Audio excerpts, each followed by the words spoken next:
When you've got questions, he always has an answer. It's Sean Hannity this afternoon at 2, right before Joe Walsh at 5 on AM 560. The Answer. Dan and Amy, we've got a lot of discussion about the Broward County Sheriff, but in a sheriff's office across the country in San Francisco, Vicki Hennessy announced changes to her prison's TGN policy. You know what TGN is, Amy? Yeah. Transgender, gender variant, and non-binary TGN policy for prisoners. Inmates now may now ask for a gender-specific deputy to do a visual body search. They can express a preference where they would like to be housed. They can also fill out a statement of preference form identifying their gender and how they want to be addressed in jail. Isn't that enlightened? Oh, gosh. Too much power. Also making news this weekend. Did you watch the Texas State Girls Wrestling Championship? I didn't catch it. Well, we have some of it here for you because there's one student, Mac Beggs. Mac was born a boy, but now, since his freshman year, identifies as a female. He looks like Matthew Modine from Vision Quest, so just set that. He wrestles in the 110-pound division, and on Saturday, when he won the championship against a real woman, the crowd reacted.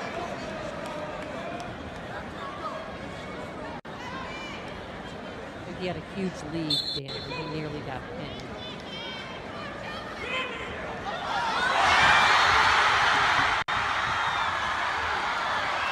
People started booing because he's not really a she.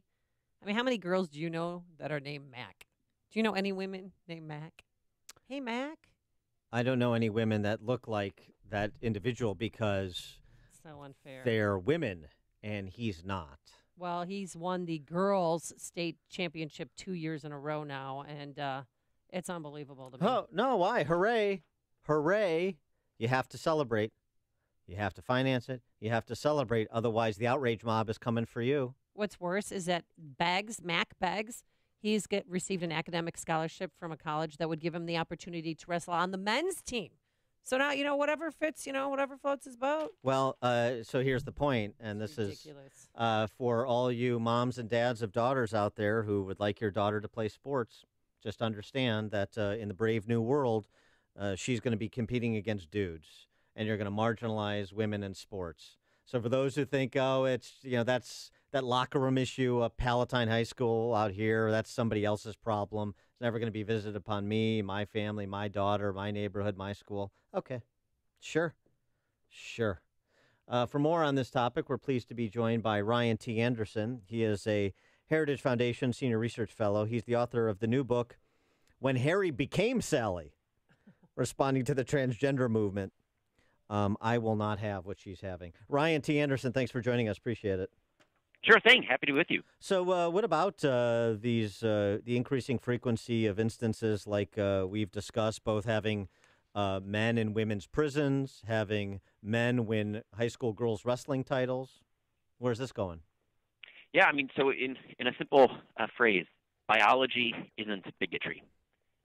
And it's not bigotry to take the facts of our embodiment seriously when it comes to public policy, whether it comes to bathroom, locker rooms, showers, sports teams, competitions. I mean, the basic reality here is that boys and girls should not be competing against each other when it comes to wrestling. Girls should not be taking testosterone supplements. Girls who are taking testosterone supplements should not be wrestling other girls. Right. These are the sorts of realities about our bodily differences that make a difference when it comes to things like privacy in the locker room, or when it comes to equality on an athletic field, or on a basketball court, or on a wrestling mat. And right now we have transgender activists who are just ignoring all of these realities. And even worse is when it comes to medical treatment for children. Yes. Because there we have entirely experimental therapies being directed at children's bodies to try to transform them into the opposite sex, rather than helping children and their minds feel comfortable in their own bodies. And then last week we had a story where a family lost custody of their child because they wouldn't let them take the hormone replacements and transition to another gender. Yeah, we saw that out of Cincinnati with a 17-year-old girl who wants to identify and live as a boy, wants to receive testosterone therapy, and the parents thought that this is a bridge too far. We're rushing into this. Let's give it time. 80 to 95% of children that have gender dysphoria grow out of it. Let's not make any rash decisions. And ultimately, the state intervened, and then a judge terminated their custody rights and gave it to the grandparents.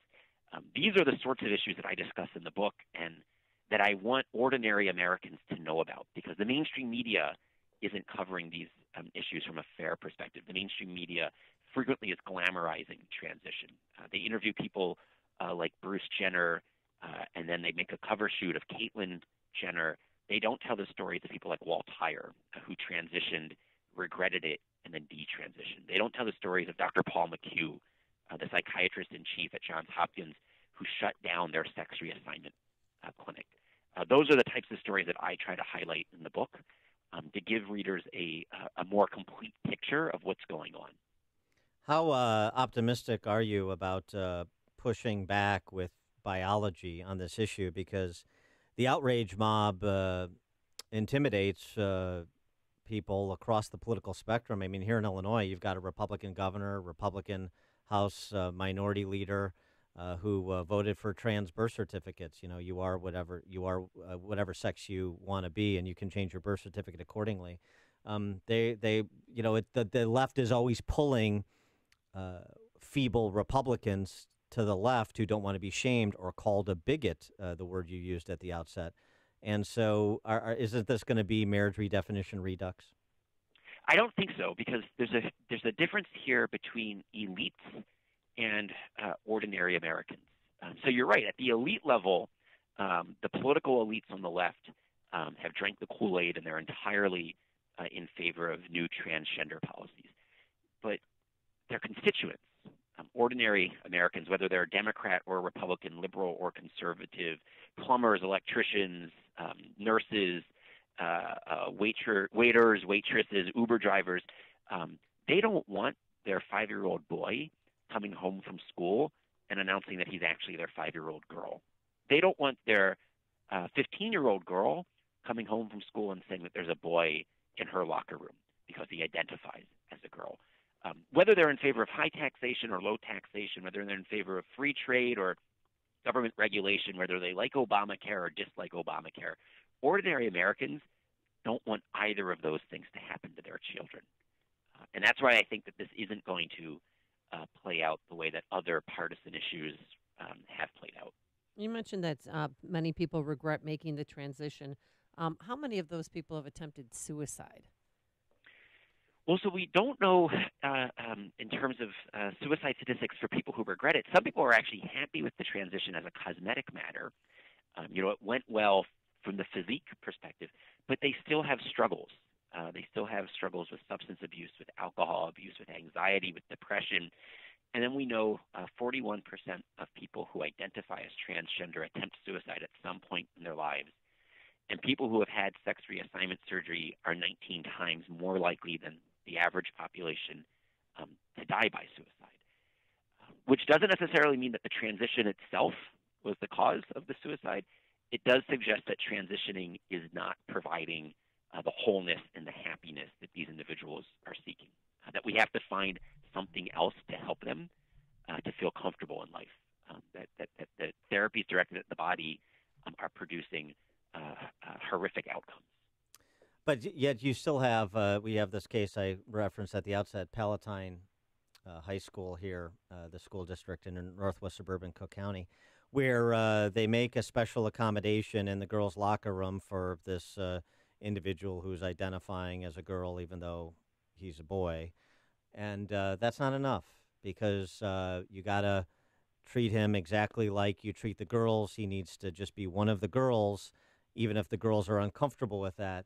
And when it comes to bumping up against the respective privacy rights or even safety concerns, what we see is school districts and politicians folding because school districts are afraid of litigation or afraid of public pressure, and politicians, of course, are afraid of the outrage mob. That's what's so remarkable here, is how one side is unwilling to compromise at all. The last chapter of the book just deals with the public policy stuff. The first 7 or 8 chapters deal with all of the kind of underlying science, philosophy, medicine, how to properly think about the human person and the human body. And then once we've gone through all that, we get to the policy. And I say, look, it's understandable why a boy who identifies as a girl doesn't want to be forced into the boys' facilities. But isn't it also understandable why the girls don't want him in their facilities? And so can we find a compromise? Can we find a way of accommodating this individual with the creation of a single occupancy facility or the creation of a private section of a locker room behind curtains or whatever? And the answer from the left has been no. Unless you treat this boy who identifies as a girl in the exact same way as you treat every other girl, you are a bigot, you are discriminating, you are violating human rights. And the perspective from conservatives has been, look, we don't want to make this child feel stigmatized or uncomfortable, but we also have to consider the needs and the rights and the feelings of all of the other students. Do you think that for whatever reason, our political leaders want to say, no, this one student gets absolute protections and accommodations, and we don't care about anyone else. It's really remarkable. Yeah, and do you think some of this is a money grab? I mean, because they're not getting what they want, so they're suing some school districts. Could that be part of it, or is there something bigger going on? I don't think the lawsuits at the end of the day are about money as much as they are about ideology. I think the threats of the lawsuits were more to get the schools to do the bidding of people promoting a transgender ideology. And it's important to distinguish between the activists who promote this ideology and then ordinary Americans who may identify as transgender, ordinary Americans who may have gender dysphoria. Right? They're not activists of any sort, but there are people in our country who are political activists and who are promoting this very mistaken ideology. And that's why we need to be vigilant in understanding what's going on and in knowing how to respond.